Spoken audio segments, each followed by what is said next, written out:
Welcome to MogulCast, where we uncover the stories behind the world's greatest business empires. Let's get into today's story. June 2024. Nvidia's market value hits $3 trillion. 2 years earlier, it was $500 billion. In 730 days, $2.50 trillion appeared, more than the GDP of most countries. Jensen Huang, Nvidia CEO, had spent 3 decades preparing for this moment. But when the AI wave finally arrived, even he was stunned by the speed. This is the full story, and it is more deliberate than you think. 1993. Jensen Huang, Chris Malakovsky, and Curtis Preem sit in a Denny's in San Jose.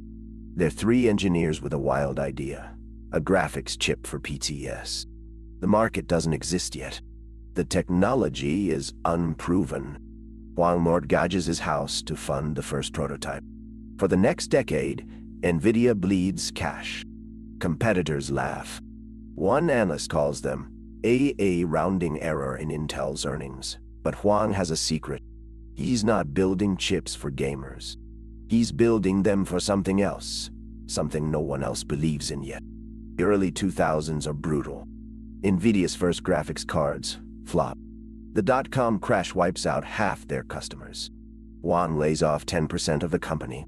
But in 2006, everything changes. Nvidia releases CUDA, a software platform that lets developers use graphics chips for general computing. It's a niche idea. Most dismiss it. But Huang sees the future.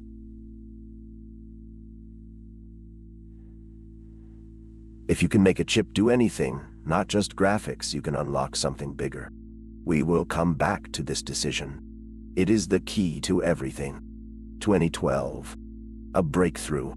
Researchers at the University of Toronto use Nvidia's GPUs to train AlexNet, an AI model that crushes the ImageNet competition. It's the first time a neural network outperforms humans at image recognition. The AI community takes notice. But Wall Street?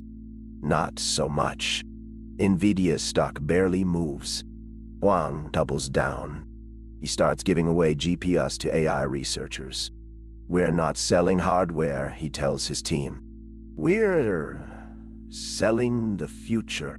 By 2016, Nvidia's chips power every major AI breakthrough. Google, Facebook, Microsoft all rely on Nvidia's GPUs. Revenue explodes from $4 billion in 2015 to $11 billion in 2018. The stock price follows. But not everyone is celebrating. Intel, once the undisputed king of chips, calls Nvidia a one-trick pony. ARM dismisses them as a graphics company. Huang ignores. He's too busy preparing for the next wave. And it's coming faster than anyone expects. Here's what the media completely got wrong about Nvidia. They called it a lucky break, a company that stumbled into AI. The truth? Huang spent 20 years positioning Nvidia as the only company that could handle the compute demands of AI. While others built chips for today, he built them for tomorrow. "We're not a chip company," he tells investors in 2017. "We're an AI company." The market laughs. Until it doesn't. 2018. Nvidia's stock collapses 50% in 3 months. Crypto miners, their biggest customers, stop buying GPU. Analysts declare the AI boom over. Huang stays quiet. Then, in December, he makes a move that shocks everyone. Nvidia acquires Mellanox, a networking company, for $6.90 billion. Why would a chip company buy a networking firm? Pundits ask. Huang's answer: because AI isn't just about chips, it's about the entire data center. No one understands yet. November 2022. OpenAI releases ChatGPT. The world realizes AI isn't just for researchers. It's for everyone. Nvidia's stock, already up 50% on the year, goes vertical. In 2023, revenue doubles to $27 billion. Profits quadruple. Wall Street scrambles to understand what just happened. The answer? Jensen Huang didn't just bet on AI. He bet on the exact moment when AI would need a chip so powerful, only Nvidia could build it. And he was right. By early 2024, Nvidia's market value surpasses $2 trillion. Competitors scramble to catch up. AMD, Intel, even Google and Amazon all announced their own AI chips. But it's too late. Nvidia's GPU are already the default. We're not competing with chip companies, Huang says. We're competing with time, and time is on his side. The AI wave is just getting started. But here's the catch. The higher Nvidia flies, the harder the fall could be. May 2024. Nvidia reports earnings. Revenue, $26 billion, EU 262% year-over-year. Profit margins, 53%. The numbers are so absurd, analysts ask if they're real. Wang's response? We're just getting started, but beneath the celebration, a quiet panic sets in. If Nvidia stumbles, even slightly, the entire AI industry could collapse. And if you've made it this far, you already understand something most analysts completely missed. Nvidia's rise wasn't luck. It was a 30-year masterclass in patience. Nvidia's dominance reshapes the tech industry. Cloud providers like Amazon and Microsoft spend billions on Nvidia's GPUs. Startups build entire companies around them. Governments race to secure supply. But the real legacy? Nvidia forces every tech giant to rethink their strategy. Google, once a leader in AI, now plays catch-up. Intel, the chip king, scrambles to pivot. Even Apple, known for its in-house chips, starts using Nvidia's GPUs in its data centers. The message is clear. In the AI era, Nvidia is the gatekeeper. Remember that decision we mentioned at the start?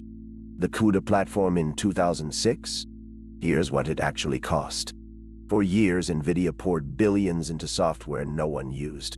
Competitors called it a waste. But when AI exploded, CUDA became the reason every developer chose Nvidia. Without it, Nvidia would have been just another chip company. With it, they became the backbone of the AI revolution. That's the difference between a bet and a master plan.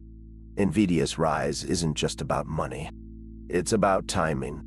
In 2019, Nvidia's market value was $100 billion. By 2024, it's $3 trillion.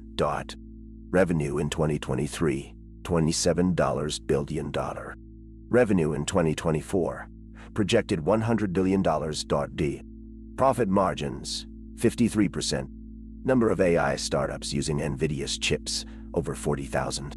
The company that once struggled to sell graphics cards now powers the future. But the question remains, can anyone stop them? Here's the lesson most people will miss. Nvidia's success wasn't about being first. It was about being ready. While others chased short-term profits, Huang played the long game.